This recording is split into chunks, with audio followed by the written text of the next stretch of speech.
Lonely as always, she couldn't get a table on New Year's Eve, until the Duke stood up and waved. The hostess looked past her like she wasn't even standing there. "I'm sorry, ma'am. We're fully booked tonight." Margaret Ellis had heard those words in 4 different restaurants already, and it was only 7:30. She pulled her coat tighter and glanced through the frosted window at the golden light inside, at the couples laughing over champagne, at the empty chair across from every table she wasn't allowed to sit at. She was 63 years old, and she had never once in 3 years spent New Year's Eve with another human being. "Table for one," she said quietly, the way she always did, as if saying it softly might make it hurt less. The hostess didn't even look up from her reservation book. "Nothing until 11. Margaret nodded, the way she always nodded, and turned back into the cold Boston night. Her husband Frank had been gone 3 years now. Cancer took him slow, then all at once. Her daughter lived in Seattle with 2 kids and a husband who called Margaret a lot of work. Her son hadn't spoken to her since the funeral, not because of anything she'd done, but because grief made him cruel, and cruelty was easier than calling. She walked another 6 blocks in low heels that were starting to bite at her ankles, past a jazz bar spilling laughter onto the sidewalk, past a hotel lobby glittering with a Christmas tree nobody had taken down yet. She told herself she'd just go home, order soup, watch the ball drop alone like always. But something made her stop outside the Wren, a small French restaurant she'd walked past 100 times and never once entered. Candles in the window, white tablecloths, a quiet kind of elegance that didn't shout for attention. She pushed open the door before she could talk herself out of it. The restaurant was packed, warm, humming with conversation. A young host approached her with an apologetic smile already forming. "I know," Margaret said before he could speak. "Nothing available. I understand." She turned to leave. That was when a voice, unhurried, warm, carrying just enough to reach her, stopped her in the doorway. "Actually, there's a seat right here." Margaret turned. Near the back, at a table set for 2, an older man was standing. He wore a charcoal suit that fit like it had been made for him decades ago and never needed altering since. His hair was silver, combed back neatly. He looked, she thought, like someone from a black and white film who'd wandered into the wrong decade. He was waving her over. "I don't," Margaret started. "I think there's some mistake. I'm alone."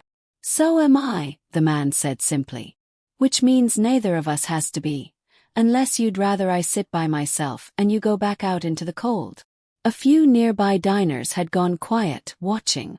Margaret felt her face flush, unsure if this was kindness or pity, and unsure which one she could stand less. "I don't even know your name," she said. "Edmund," he said, pulling out the chair across from him. "Edmund Ashford. And before you ask, yes, people do sometimes call me the Duke. It's a family joke that got out of hand about 40 years ago. I'll explain it if you sit down." There was something steady in his voice, no performance in it, and Margaret, cold, tired, and more lonely than she'd admit to a stranger, sat. For the first 10 minutes they talked about nothing. The menu, the weather, the absurdity of New York expats and their opinions about New England clam chowder. But Margaret noticed things.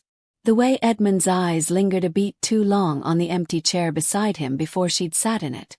The way his hand trembled slightly when he lifted his water glass, just enough that he covered it by setting the glass down quickly. "Can I ask you something?" she said finally. "Why did you wave me over? You didn't know me." Edmund was quiet for a moment, turning his fork over in his fingers. "My wife and I used to come here every New Year's Eve for 31 years, he said. "Same table. Same order. She always got the duck. I always got the same joke wrong about ordering duck at a place with Wren in the name. She passed in March." Margaret's chest tightened. "I'm sorry." "Everyone's sorry," Edmund said, not unkindly. "But nobody quite tells you what to do with the second chair. I almost cancelled the reservation this year. Then I thought, what's the point of an empty table? Somebody should be sitting there. Might as well be someone who needs it as much as I do." Margaret looked down at her hands. "My husband's been gone 3 years. Everyone stopped asking me to things after the first year. I think they assumed I'd healed by then. Grief doesn't work on other people's calendars, Edmund said. They ordered the duck, of course, which made them both laugh for the first time, a real laugh, the kind that surprised her with how good it felt in her chest. But an hour in, something shifted. A woman approached their table.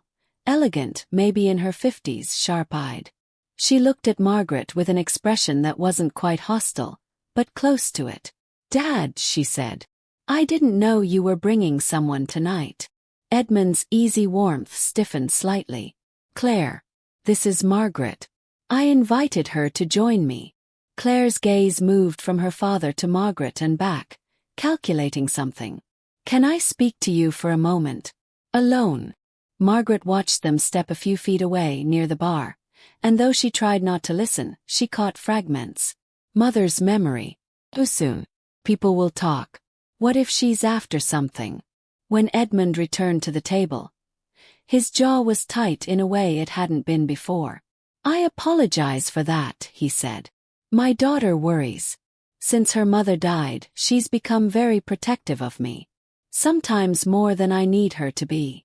She thinks I'm after your money," Margaret said plainly. There was no point pretending she hadn't heard. Edmund didn't deny it right away, and that silence told her more than words could have. "She's not entirely wrong to be careful," he said finally. "There have been people since Eleanor passed. People who found out rather quickly what my last name was worth." Margaret felt something cold settle in her stomach, the warmth of the evening slipping away. "Then maybe I should go." "No," Edmund said more firmly than she expected. "Margaret, I didn't invite you over because I was lonely and desperate for company.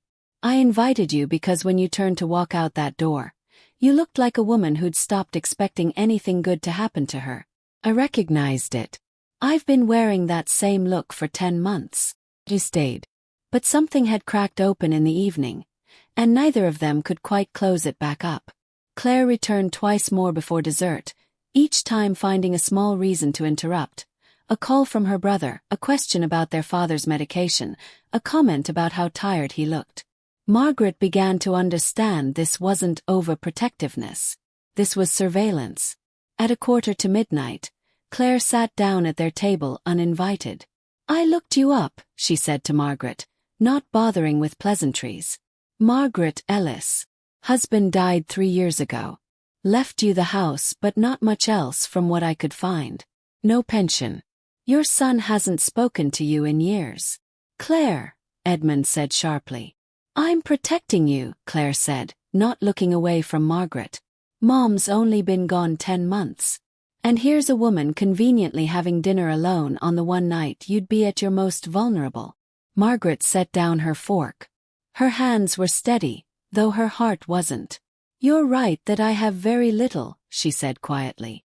"You're right that I'm lonely enough that a stranger waving me to a table felt like the kindest thing that's happened to me in 3 years. But you're wrong about why I sat down. I sat down because for 1 hour I wasn't invisible. That's all I wanted. Not his name. Not his money. Just 1 hour of not being invisible." The table went silent.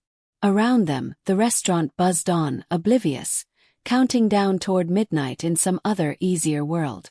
Claire's expression faltered just slightly. "I watched you," Edmund said to his daughter, his voice low but unwavering. "The moment Claire mentioned money, you didn't lean in. You leaned back. You've had opportunities tonight to ask me things. About the house in Cape Cod, about the company, about the will. You never did. You asked me what Eleanor was like. You asked if I still missed the way she hummed while she cooked." Margaret felt her throat tighten. She hadn't realized he'd noticed that. Claire looked between them for a long moment. Then quietly she said, "I'm sorry. I've just been so afraid of losing him too." "I know," Edmund said, reaching over and taking his daughter's hand. "But you can't protect me from ever being close to anyone again. Your mother wouldn't have wanted that. She hated the idea of me alone at this table more than she feared anyone taking advantage of me." The restaurant erupted into cheers as the clock struck midnight, glasses raised, strangers embracing strangers. Margaret sat very still in the middle of it, feeling something she hadn't felt in 3 years. Not romance, not rescue, just the quiet, solid relief of being truly seen. Edmund raised his glass toward her. 2 empty chairs, he said, and the people brave enough to sit in them.